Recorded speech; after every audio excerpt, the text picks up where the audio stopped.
Hi, everybody, and welcome to the Crossroads Continent Panel. I'm super excited about this. This is obviously near and dear to Rich's heart. We talked about it a lot. It's also Crossroads Continent Month here for our Onyx Path 10-year anniversary. We are joined today by Rich Thomas, the creator of the Crossroads Continent. Hello. I made that thing. Did you? Yeah. Well, actually, me and a lot of players. Yeah. Travis Legge, Hello. who also did a lot of work on Crossroads Continent and the 5e space in general. I helped make that thing into 5e, I guess, right? Exactly. Yeah. And Dan, I totally should have asked how to say your last name before I started this panel, but we're live now, so I'm just going to let you introduce yourself. Yeah, Dan Rudakevych. I used to play with Rich, and maybe I had some inspiration for the Crossroad Continent. Yeah, so Absolutely. This is super cool because we have kind of the new generation of Rich's players who are playing in games and have been playing in ongoing games, and some of the original folks who were playing in the games when it was being created, which is why we really wanted to do this time around. We are big fans of it. I love the Crossroads Continent. All the peoples are interesting. I am not often a fan of the more old school stuff, but the way that you run it is really fun. And as we've pointed out in other talks we've had, I think Matthew and Travis both said in our last actual play, one of the most fun things about it is how surprising it still feels. Like you're going through and it's not formulaic for a dungeon crawl, and the continent itself is not formulaic, and the city with the name is not formulaic. Like, it's all very interesting. So do you want to talk a little bit about the history of it, Rich, before Sure. we talk about what we're putting out now? I'd be glad to. Sure. Crossroads Continent was a setting, I guess, a campaign setting, a world as we used to call it back then. This is your world. This is my world, and I think it's all of those sort of worlds that came up back in the day is they're definitely not cookie cutter because they reflect the person who's running them, who created the world and who ran you through it. So I don't know what that says about my brain, because Crossroads Continent is pretty eclectic, and that's the fun part of it, is to kind of weave together all sorts of things, from anything that I'd read, that the players have read. Dan said he may have influenced some of the Crossroads Continent, and he certainly did, because every player does. Dixie has already influenced the Crossroads Continent with some of the choices she's made for her characters, backgrounds, and also with editing. Well, and seriously with editing, and catching me from even writing things that legally I can't. So I didn't know. But Crossroads Continent started as really my first really realized setting. I had run a couple games previous to that, but it wasn't in any particular setting. Mm-hmm. And then I started coming up with just the start place and where did I want them to go, and that was basically the city with no name. I've often said that the very first moment in the city with no name was when the paladin Orville Macalock put his foot inside the doorway of the White Dog Tavern in the city with no name, and saw that there was a bunch of other people in there, and started talking to them, and that was all the player characters from the very first game. So that's what started it up. It was played during our high school game club, which was the Strategy and Tactics Society at Central High School in Philadelphia. And what year are we talking? Do you want to know? Yeah. I believe Crossroads started near the end. Near the end of 77. That's 19. My parents got married in 1977. Excellent. So we will chart the progress of the game line with the progress of your parents' marriage. Well, no, they got divorced a few years later, so it didn't work out. So my worlds stayed together longer. Yes, by quite a large margin. Yeah. But no, yeah, that's. And we would play about twice a week, but also there'd be some pickup games and things like that. And at about when I was a senior at that point, a larger group of freshmen came into the club, because we would get maybe 3 or 4 people a year joining. This is 1977. We didn't even have a computer lab. There was no Right. computers, Rich. Yeah, but there was some. It wasn't that long after that they got the computer lab because they went into our old after-school room. Mhm.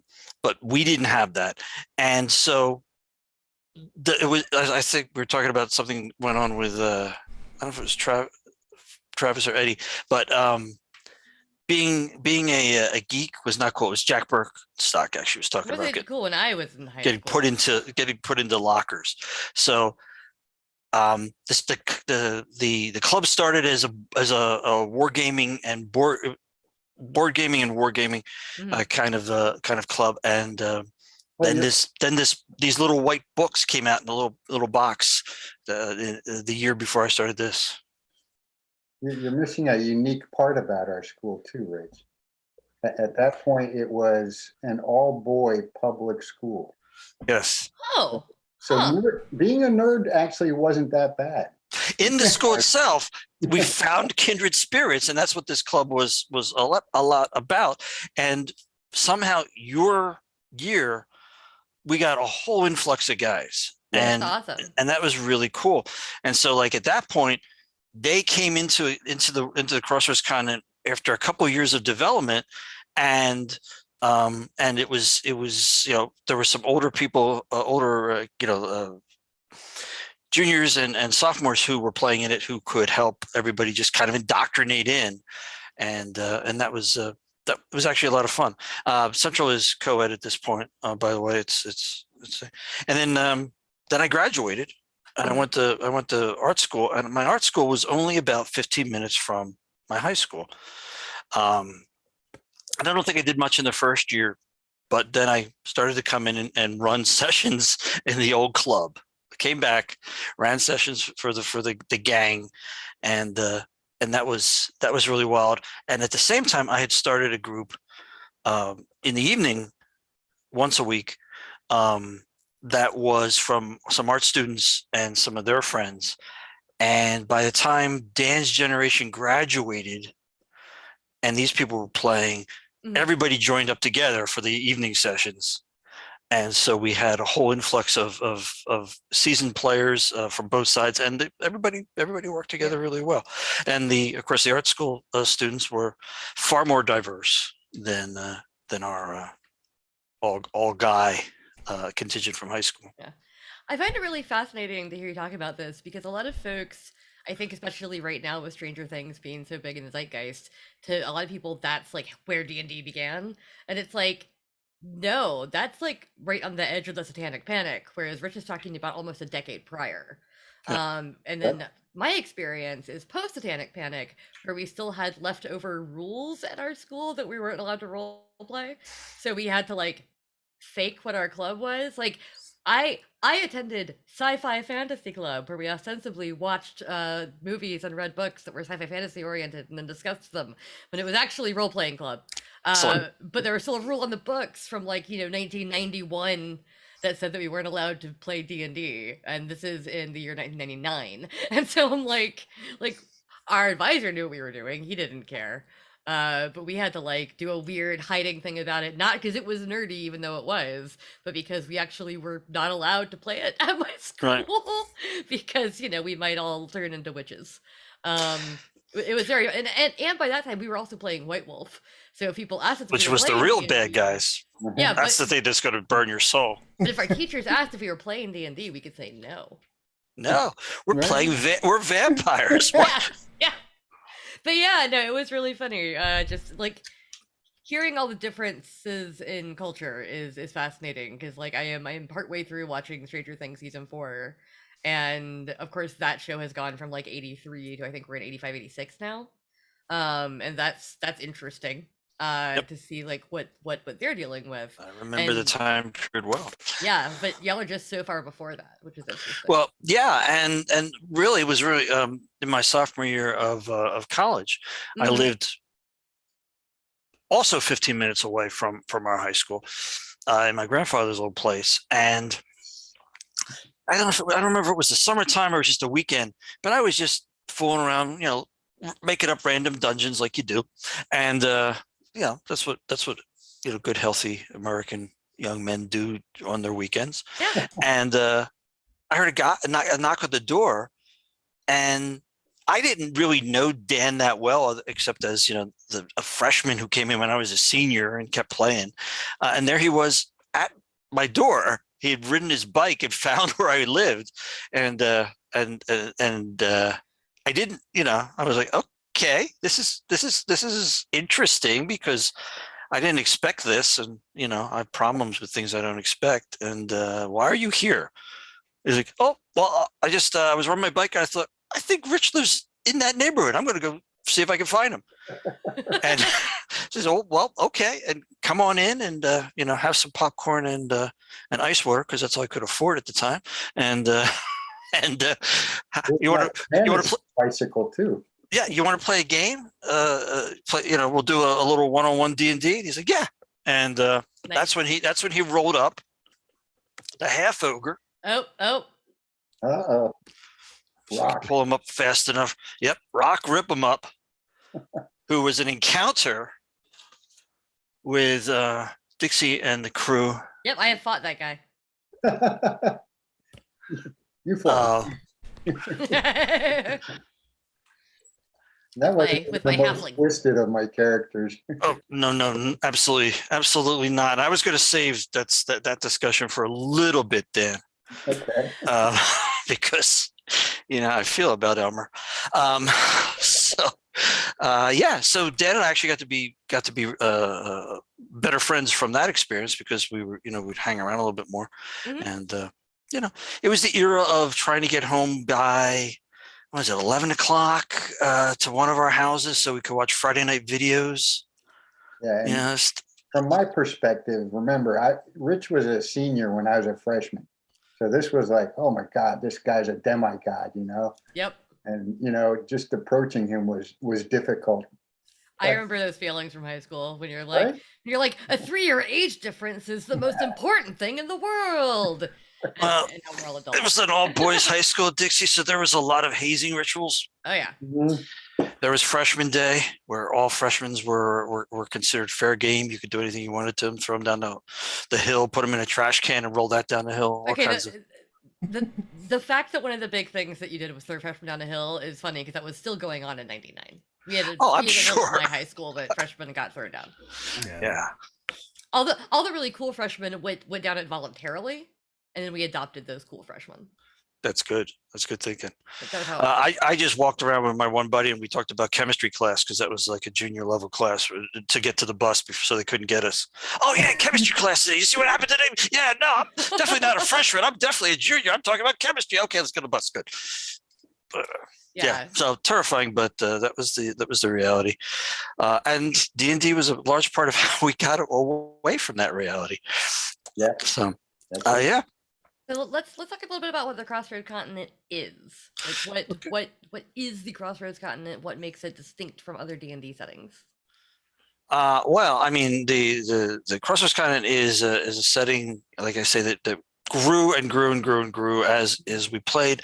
I am a big believer in, you know, if you're trying to come up with something cool for your character, to try to integrate that into the world. Mm-hmm. And that sometimes would spawn ideas from me about, you know, how does that magic system work, or what is this past history of this particular peoples and things like that. So, you know, it really, you know, much like Lord of the Rings, it grew in the telling, it grew in the playing, and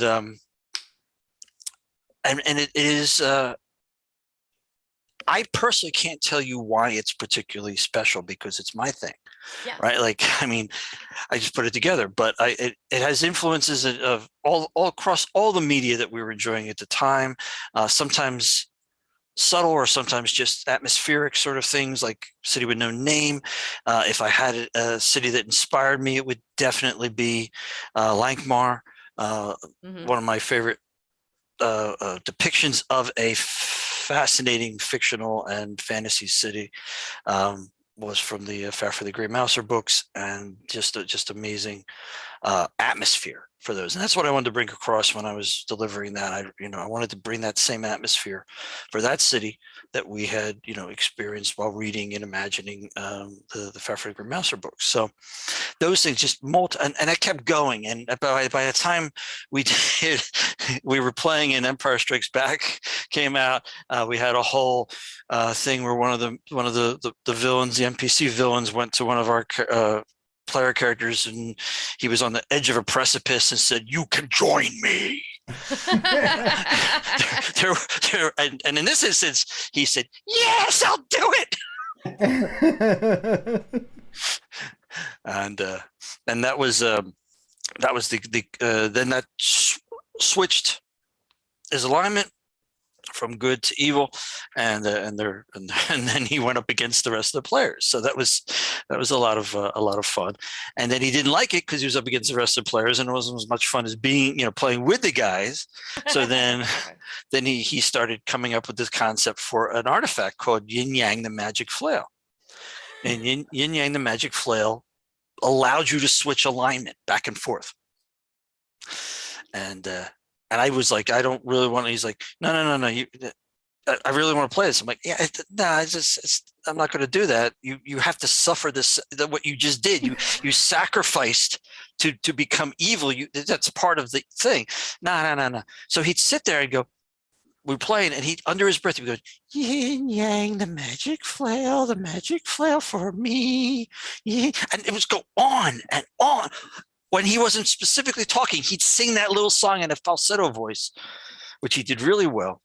And eventually I surprised him one time, like a year later, we played up during a summer vacation thing. And we're all, this is all like, this is after 85, when Empire came out. Yeah, 80, 85. Yeah. Or 80, no, like 82, 83. Like 80. 82, 83-ish, 80. 83 was Return of the Jedi. Yeah, they all came out before I was born. So basically everybody was sort of graduating and things like that, and we had this little get together, and I presented him with Yin Yang, and he was so happy, and he danced his little dance and sang the song, and then we played a little bit more, so it was nice. But what I'm hearing is now there's an artifact called Yin Yang the Magic Flail because this guy insisted on it. What I'm hearing is that teens and young adults are the same, no matter what time period they live in. Yes. They have very strong convictions about some things, and they are very ridiculous about completely arbitrary things. Yep. Because this sounds like my friends, and if there's one thing I'm happy about being the age that I am, it's that we didn't have social media when I was a teen. To record everything because dumb in your head. No, that would have been bad. So Dan, actually, I'd love to get some of your memory of this. Like, we already have you showing up to Rich's house like a strange little stalker. Yeah, so that was actually before my time, as I recall it, because I came to school in '78, and and the cool kids were over there playing their game, and us freshmen, we kind of like gravitated and watched it first, and some participated, but I kind of hovered on the edges until later on I got invited in and started playing with the big boys, as it was. But to me, D&D was just great, because we didn't have computers, we didn't have media, we didn't have all we had was books. We had that commonality, the literary fantasy world. That was kind of where we all came from, right? That's how I think we all got started. We read fantasy. Yeah. And this gave us an outlet to actually kind of create our own fantasy. Because like I said, video games were out there, but it was a kind you put a quarter in to play, and it was at the pizza parlor across the street from the school. And it was repetitive shoot 'em up kind of stuff, like asteroids and Joust, Space Invaders, all that good stuff. My first console was an Atari, so I definitely grew up with like tanks and Pitfall and all that stuff. Yeah. The little game with the seesaw and there's a clown and you shoot him up into the. I did not have a seesaw clown game. I did have Kaboom, in which a criminal tried to drop bombs on you, and you use the little twisty thing to catch them. That one was fun. I remember it being mind blown too, like when Dragon's Lair came out, the one that had the The like Bluth full art. animation. Yeah, Yeah. but it's really like 4 joystick movements is all the actual game is, and then a cartoon would play, so you're triggering basically cartoon play. Yeah, it was like the Um, original visual novel. Right, yeah, exactly. And Yep. I remember if I could go back and like pull all the quarters that I shoved into that machine into like a savings account, I'd be a billionaire right now. Right. But yeah, Dan, you're saying so So, I mean, our coming into it.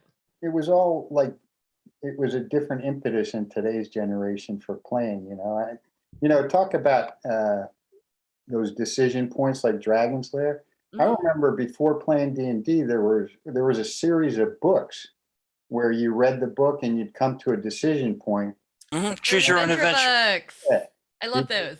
You decide, depending on what you decide, you flip to a different page and you make your own story. So that was the appeal of D&D to me. I was like, wow, this is so cool. It's like make your own story except with other people. Yeah. So watching them play and seeing how much fun they had, I knew it was for me because Yep. I truly related to it. Yeah, totally. Yeah, it was a different time back then. Yeah, and I think we a lot of the logic came out of what we had sort of jointly read. Comic books were another big thing. Yeah, You know, that was sort of our lingua franca below the surface. And what I always said to the players when they would come in is like, look, there's ramifications to what you do in this world. This world, it has its own internal logic. It's almost like it's a narrative physics. Mm-hmm. So if you do something, there will be ramifications to that in the world.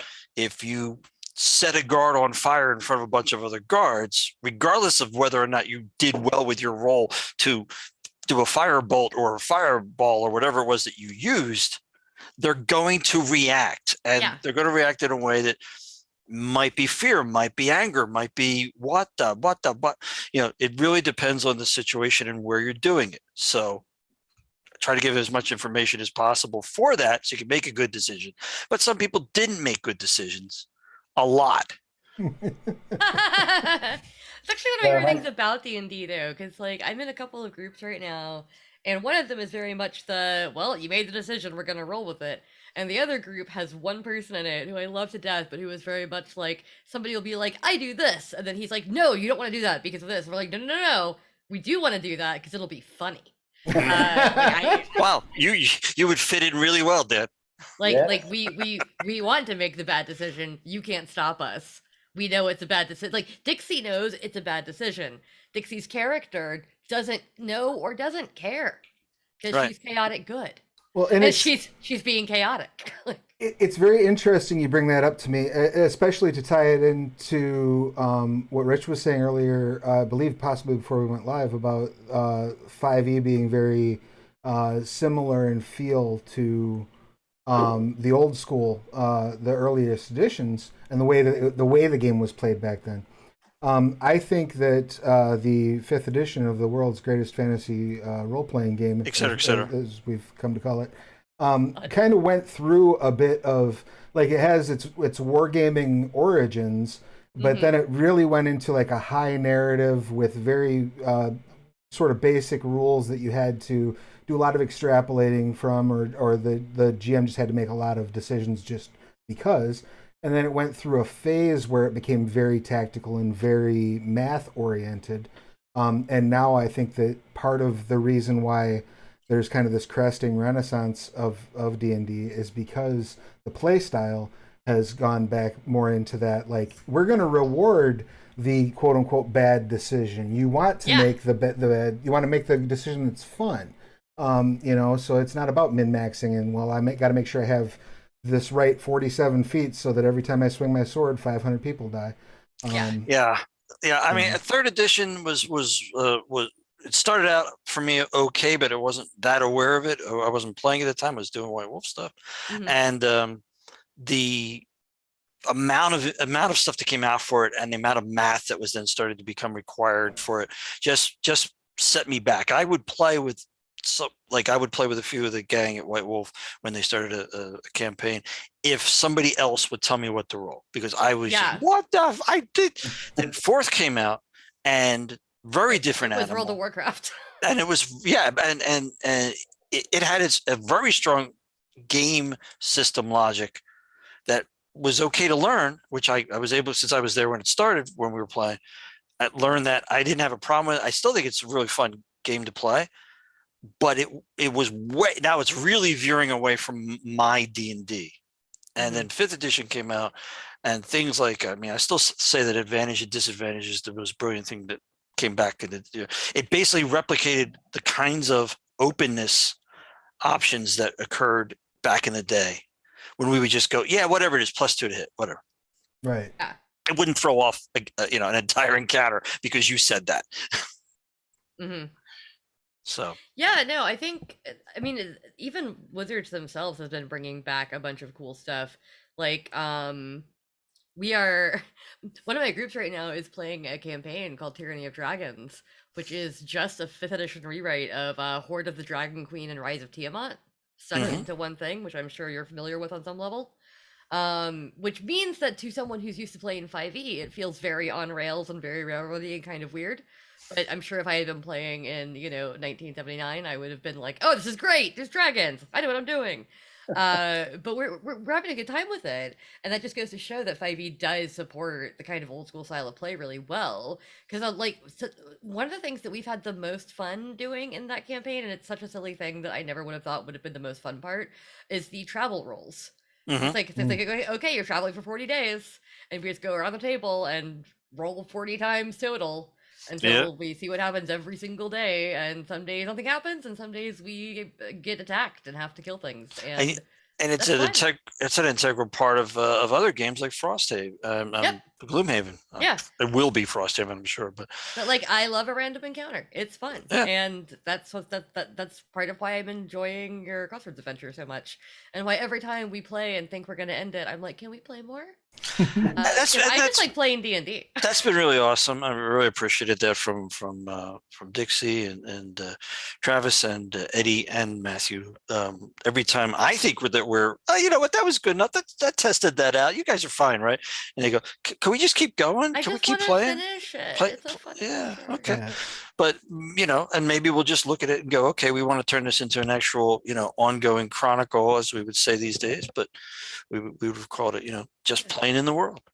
Go ahead, it's been a lot. Oh, I was going to say, it's been a blast to be able to play through. And one of the things, to peel back the curtain a little bit, we talk about it, I think, maybe a little bit on the podcast, but one of the things that I did when I was making my character for this, because I'm intimately familiar with the dungeon structure and the rules in it, was I was like, all right, I'm going to make a ranger, and then I'm just going to randomize like all of the favorite enemies and my favorite terrain and all that stuff. And it worked out in the hilarious fashion that my favorite terrain was very useful, but my favorite enemies are absolutely useless in this scenario. So, like... That's awesome. Yeah, no, so I'm really good at spotting things and not so good about doing anything about it. Your favorite enemies aren't giant frogs? No, no, sir.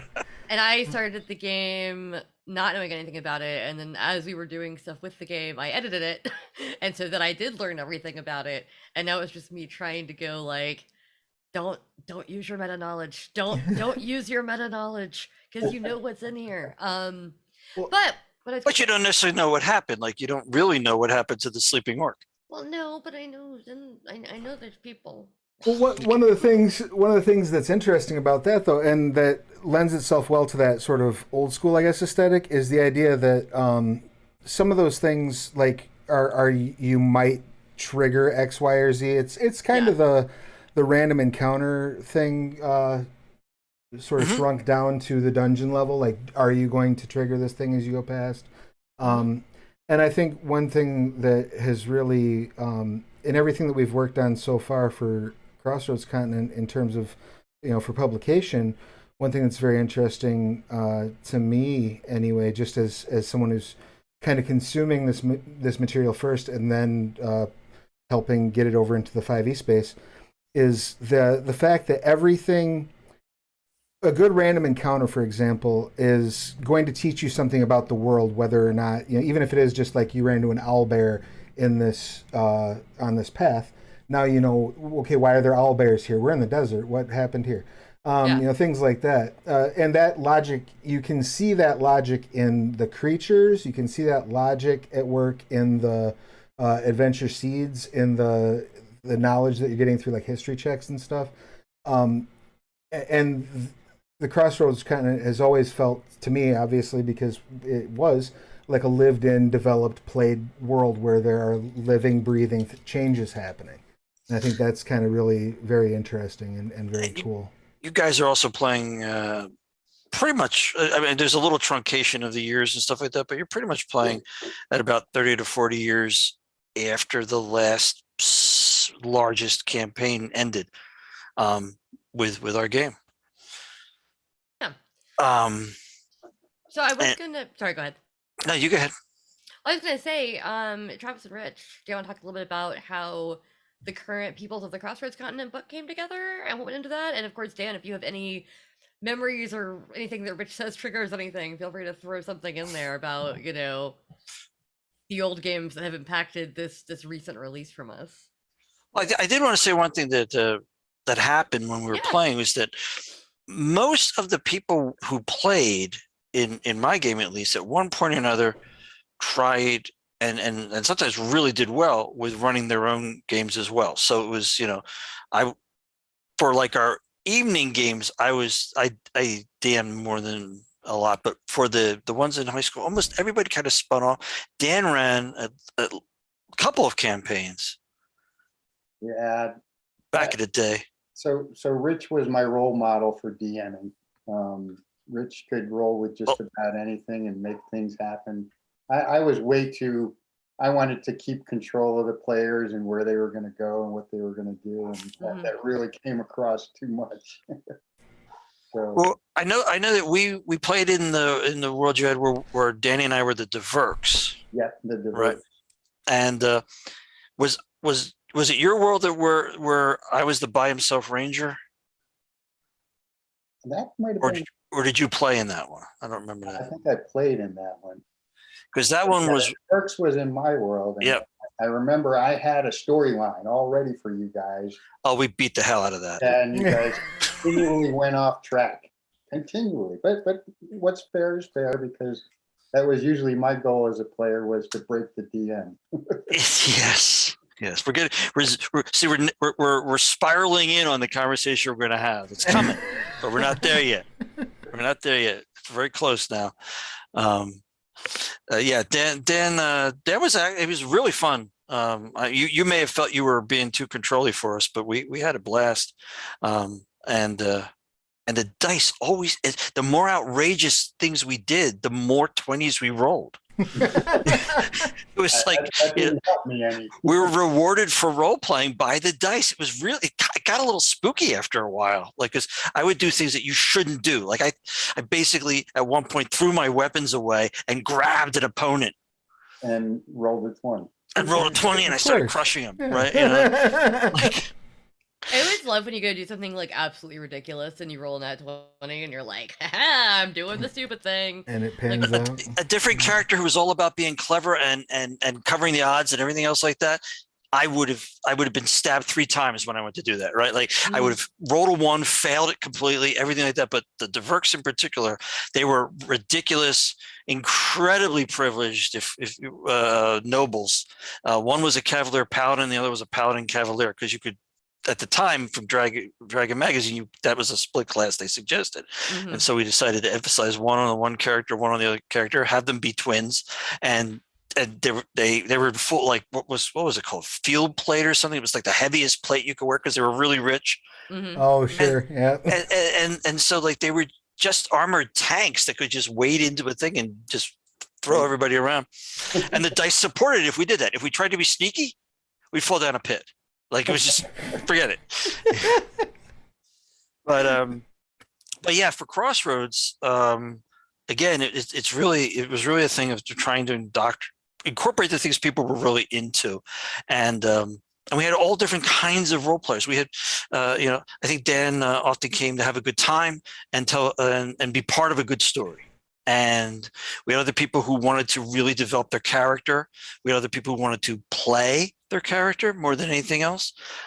We had several people who just wanted to outwit me. and including my girlfriend at the time, and we had one guy who just wanted to come be with all of us and would read during the entire thing, wouldn't pay attention to what was going on, and then we'd say, your character needs to do this. What do I need to roll? Okay, and go back to his thing. But he loved being with the group, All right, not necessarily playing the game, so it was cool. And try to incorporate a little bit of something for everybody, right? Yeah. I mean, just that camaraderie was half of the game. Yeah, no, I spent most of my weekends from the age of 18 to 19 or 20 staying at my friend James's house because he was our DM and he was also the person who owned a house. And so everybody just went and stayed at his house all weekend, and we played games off and on from Friday night through Sunday afternoon until we all had to go back to our regular lives. And that was many weekends, like just like playing, 6 to 10 hour sessions of various games, and then breaking halfway through to go get Taco Bell or something, and then doing it some more until like 2 a.m. Yep. So yeah, no, it was really about the camaraderie as much as it was about the games. Like, Absolutely. I loved all those folks. I actually reached out to James recently, found him on Facebook after over a decade, well over a decade, and said, hey, I work in the industry now, and I feel like I should thank you for. Do you still run games? Would you run one for me? It's the same once you're in the business as it is beforehand. Can you just run a game for me? That's all I need. But yeah, no, it is a big part of the culture, in my opinion, and that's something that I hope people get out of it. I know a lot of folks who are coming into D&D new are seeing it from like the crit roll perspective and the Dimension 20, and that's great. Those are all really fun shows. I'm not saying they're bad, but they're seeing it from that angle, and I feel like a lot of folks aren't listening to what those DMs like Matt Colville and Matthew Mercer are saying, which is that if the players are having fun, you're doing it right. Right. Because it's not about putting on a show when you're playing in your living room. It's about having fun. And if the group's having fun, that's all that matters. Like, you don't have to be crit roll, you don't have to be anything else but what you are. Because it really is about telling a story together and making friends. Yeah, and it's such a creative hobby. I mean, that's the thing that keeps us doing what we're doing. Because it so much of, if you've got a little bit of a performer in you that you want to get out there, it's possible during the game. If you've got somebody who wants to figure out puzzles and it just has that kind of mind that just is very intricate, that's the thing. If you want to create artifacts, like I've seen a lot of really nice things where people get so inspired they do a leather vest and this, that, and it's like it's all part of kind of the outpouring of that sort of thing. I did want to touch on one thing, and I don't know if we have any questions or not, Dixie, but we have one, but we can keep talking for a little bit. We've got 20 minutes. So you mentioned, hey, and is there any, is there any other plans for things to come out for this? And actually, Travis and I have been working on a Magic Items book that we started. Well, I don't know, was it pre-COVID? Right in the middle of COVID. No, I think I think if I remember the timeline correctly, and it's entirely possible that I do not. I totally admit I do not remember time anymore. I think we as soon as we finished Peoples, I think as we were working on Peoples, we talked about a couple of the magic items, and we were like, well, we should just do a magic items book. And so we started very slowly sort of rolling that together at that point. And it was, I hope I'm not peeling the curtain back too far by saying this, it's in pretty good shape. And then we decided that we were like, oh, we should do an adventure. Well, he who shall not be named decided that we should do an adventure. For June, because this is the month of the Crossroads Continent and for this convention. And so I said to Travis, can we get this done? He's like, well, at least the PDF. So like, okay, we'll roll. Right. But in the magic items thing, one of the things in the magic items are the figurines of Lolth, and I think we probably have to change that name. But I believe we went with Spider Queen. The Spider Demon Queen of the Spider Queen of the sect of the Dark Elves, of the largest, most greatest fantasy role playing. And they're little gray figurines, right? Little gray figurines, but yay big. They're Can you paint them? I suppose someone could, but I don't. In the world, No one has yet. They are the remains of the souls of creatures sucked into the web of the Spider Queen. And one of them is this little troll, yay big. And that troll is named Elmer. And Elmer was Dan's player character. Favorite player character. His all-time favorite player character, and my least favorite player character ever. Which explains how they wound up stuck in the web of the Spider Queen, I suppose. Well, there were multiple times I thought I'd rid myself of him, and then Dan was so miserable about it and wanted him back so much that I came up with a way to get him in. And Dan was also in the service, and he would come in and play sporadically. He'd pop in, just happened to be in town. Can you play a game? Can you play a game? And there was no justification for keeping Elmer alive. But I gave this figurine belongs to one of the player characters now, who is the beloved of the Spider Queen, and he is a dark elf, and so she gave it to him. So when Dan could visit, that player character could drop the figurine, and Elmer would appear and play for as long as we wanted him to, basically, or until he did another thing that caused him to. Tired of my shenanigans. All the shenanigans of the Elmer, but he was and Dan's. It was not done with mean spiritedness. It was done with chaos. And so much chaos, and that was my alignment, Rich. Yes, and that was your justification. You were playing your character's alignment, and I said, please stop doing that. Like the time you convinced the incredibly stupid half ogre that there was treasure buried in the bottom of the ship you were in, and you were sailing in uncharted waters. Okay, no land in sight. And you started pickaxing your way through the bottom of the ship. This is just one of the amusing little things that Elmer came up with. Elmer's great. Didn't I have my head cut off and then attach it? So he was originally a human, but who had dwarfism. And so he was a small human. Mm-hmm. And in the process of adventuring, they went into an underground evil city, and a note was sounded like, sort of like the mournful, dirgy note of a mournful, dirgy thing that, just know the horn has a skull on the end of it. Yeah. And in comes this palanquin carried. And it's a rotting black velvet palanquin, and it's being shuffled. The beings that are holding it are all draped and covered, and they're shuffling forward. And it was clearly one of the great lords of this city. And Elmer said, "Yeah, well, I'm not going to be intimidated by that display." So he spat on it. And again, actions have consequences, and he was grabbed and pulled to the side of the thing and killed. Boom, boom, you're dead. And then there was such an outcry that the evil thing, who was a lich, reincarnated him, and he reincarnated him. I swear I rolled this. Random table into a troll.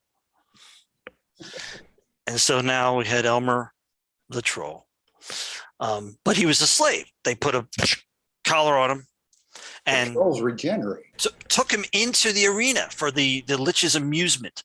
So you're not getting away from me that easily. We're going to have you killed by these things, and then we'll probably, you'll probably regenerate, and then we'll get you killed again. And this is going to go on forever. Because, I'm immortal, and now, here we go. And Dan asks me, would I regenerate if my head was cut off? And barring acid and fire, yes. So as the gladiators come roaring in with their giant, I think there were two barbarian, I guess wildlings or wild men. What do we call them, Travis? Oh, the Dudes who live in the mountains that look like Conan.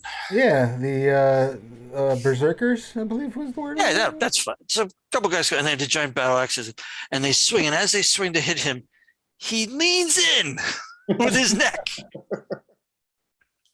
Boom! And his head comes off, and I remember you saying, with my last thought, pull the collar off. Yep. Hits the ground, and while everyone is, other fighting is going on, and he's supposed to be laying there, he regenerates and books out of the arena. I think the party actually put up a distraction for him so he could join him. They got him into into a barrel and close it up, and then rolled him out. Hey, we're just rolling our barrel out of here. We're not doing anything. Yeah, Elmer. Uh-huh. So I am loving stories. However, we have 12 minutes, and I would like to talk a little bit about the contents of the books. I keep trying. I suppose we can do that. So can y'all tell me a little bit about some of the peoples of the Crossroads Continent that are unique to the Crossroads Continent? Well, I think it's how they're handled, how they are, how their backgrounds, their cultures. But also there's ducks. And there's ducks. My elves have a very mythic background to them. I don't know at what point I read the Silmarillion. I don't know what point I reread it. I don't know what point I understood it. But it took a while. But eventually I loved a lot of the underpinnings and sort of the demigodness of the original elves. And so a lot of that has been incorporated and modified and brought into my own system in there. The elements, the five elements, because we have the 4 plus the element of crystal, which is sort of representative of magic.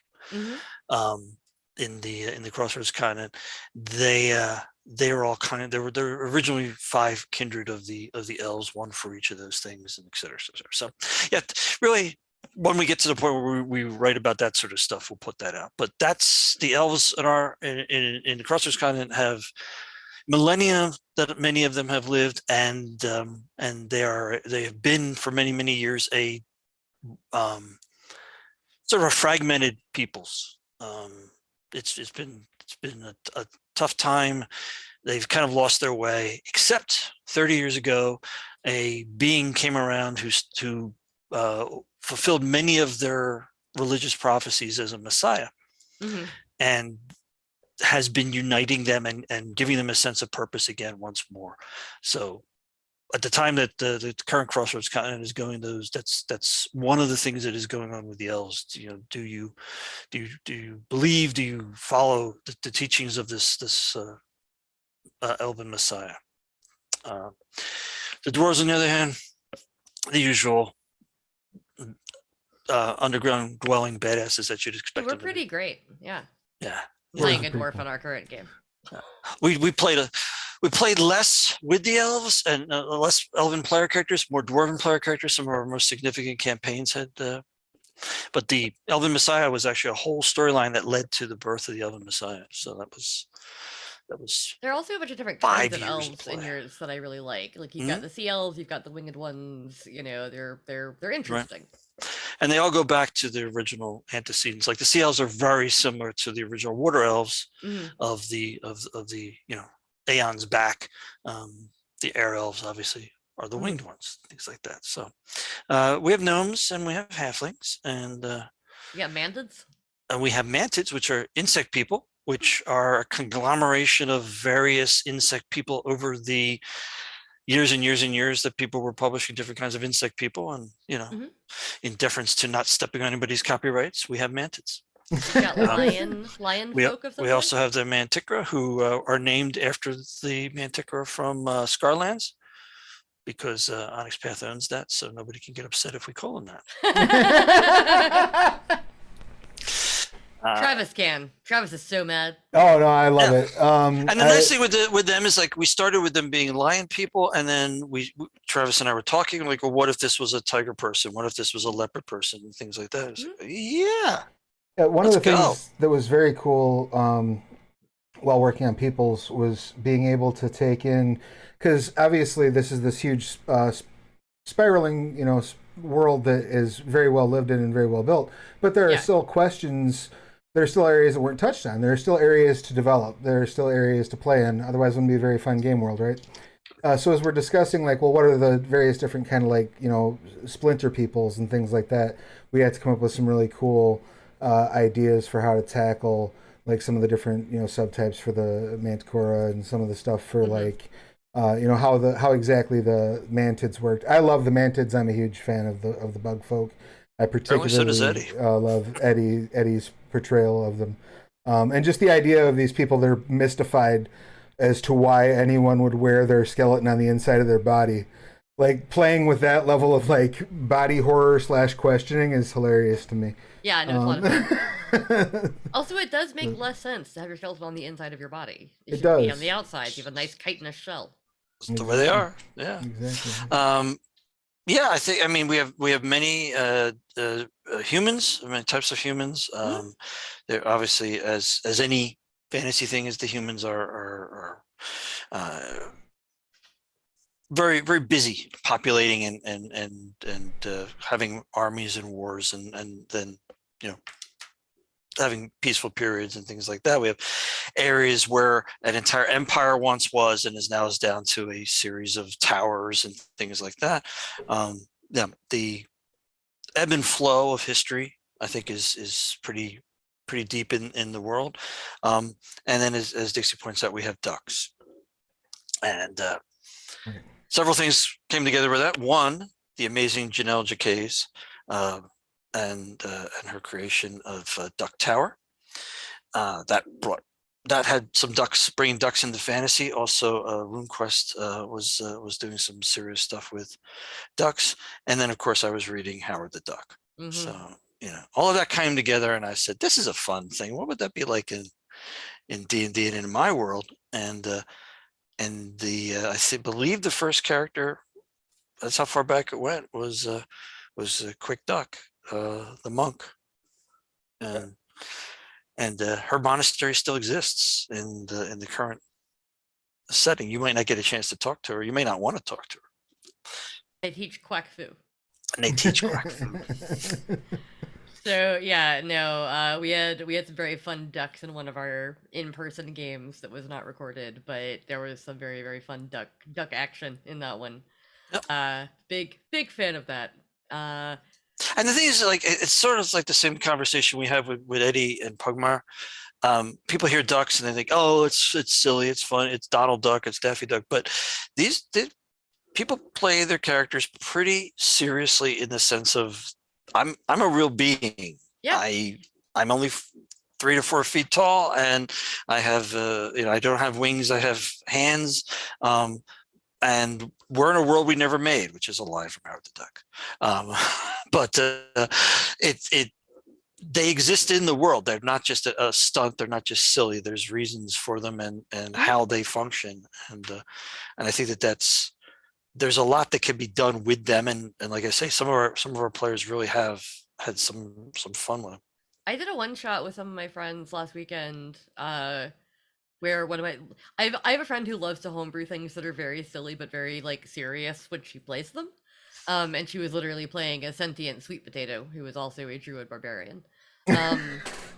And her character was great. Her name was Sweetie the potato. Nice. And Emily played her like very straight, to where every now and then too, because like she was an actual potato who had gained sentience. And if every now and then you'd be like, hey, do you know what that is? And if she failed her check, she'd go, I am a potato. Like, I don't know. Just a caveman trying to exist in your world. Yeah, and like it worked, and we had a lot of fun with it. And I went into that game not knowing it was going to be kind of silly fun, but it was silly fun. But also it worked, and I actually liked the character because she was doing such a good job with it. And I think that's always cool. It's like, Eddie always says, it's like Pugmire, people need to come in, they get the jokes out, they do the jokes, and then they realize the characters are serious and fun and the world is interesting. Yep. We are running low on time, but I do want to give you a chance to talk a little bit about Down in the Hole and also answer our one question we have gotten. So we talked about why we decided to do an adventure. What is kind of the setting, the point of the adventure, and of course people can listen to our actual play if they want to actually hear it, because we've been playing for sessions and sessions and sessions now. And also the PDF is available now. We appreciate any feedback people have on that. Yes, it went up on drive-through as a PDF on Wednesday, and it's called Down in the Hole for the Crossroads Continent. In the introduction, I talk a little bit about what I was trying to do with it, which was to go all the way back to my roots, which was when I first started playing. Again, with just a little white booklets. Actually, where were they? Parchment booklets, but they were a white box for sure. And my very first dungeon master, who was incredibly low treasure, low fantasy. You had to have a job besides being an adventurer, like to make ends meet, to live anywhere. I think I was 3rd level and I got a silver dagger, and I was so excited I could stab things that could only be affected by silver at that point, because up to that point we were dead if those things showed up. We just run, hope that, eat the slow one. And then we had a thing where you would go and you would get a treasure map, and you would go to the magic store and you get a treasure map. Basically, they say, well, what are you looking for? We've got a whole bunch of maps we'll sell you if you tell us what you want to get out of this. And so we do it. It would usually take an afternoon or 2 afternoons to go through the entire dungeon. It was only a couple rooms or whatever. And a lot of times we wound up crawling into a hole, or having to pull down some rocks that were an old wall that had an entire hill was built over top of, had grown up over top of it. It was always just mucky. And so I wanted to bring that back into it and have some of those more natural challenges that my DM Robert would put into that thing. And then kind of expand out from that into more of a springboard into some other stories and other storylines that people could play. So that is basically the impetus. And then talking to Travis about what should I do. And I couldn't find one of the old dungeons that I had that weren't connected to a much larger campaign, more than we wanted for this one, right? We wanted to give a springboard, not necessarily, this is part 1 of 72 dungeons. So might as well do a new one. And as soon as I said that, I'm like, how am I going to do a new one? I haven't done one in 40 years. I said, well, wait a minute. Do it the way you used to do it. Dug through the first edition DM's guide to pull the random dungeon tables. And so the entire dungeon was made with random rolls, and then edited it to make sense. But so that's basically the whole idea behind it. Yeah, it's a lot of fun too. I had fun editing it. I've had fun playing it, obviously. Yeah, and it's a little bit more like we brought back the 10-foot poles that you prod and poke things with, because they're just so useful in that environment. They're very useful. We did, and we did manage to squeeze in a bit of larger world lore, which I believe the question that was in chat sort of pertained to a little bit. Yeah, go ahead. Just in terms to the question regarding the Bane Lords. And the person in chat was asking specifically if they were meant to be a certain other creature, which Wizards actually owns and we can't use. Which Wizards owns, so of course they're not. But they're not those, right? So being able to incorporate that into, can you talk just a little bit, I guess, about how we about the decision to incorporate that larger, because the Bane Lords are a larger looming threat. Right, a larger portion they're of behind the world. scenes. Right. Yeah, and this didn't come out of nowhere. It was actually, I really do like them as creature villains. They have a very vicious society, very manipulative, and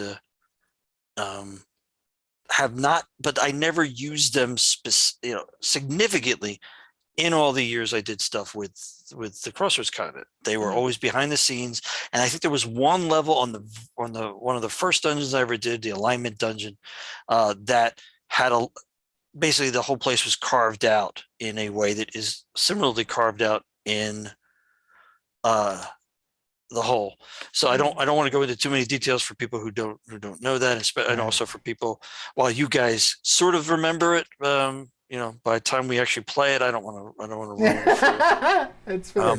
You have to buy the book. No spoilers. Right. But Travis and I have some really, just with the conversation, that's one of the wonderful things about this is we're talking about what do we want to do with this.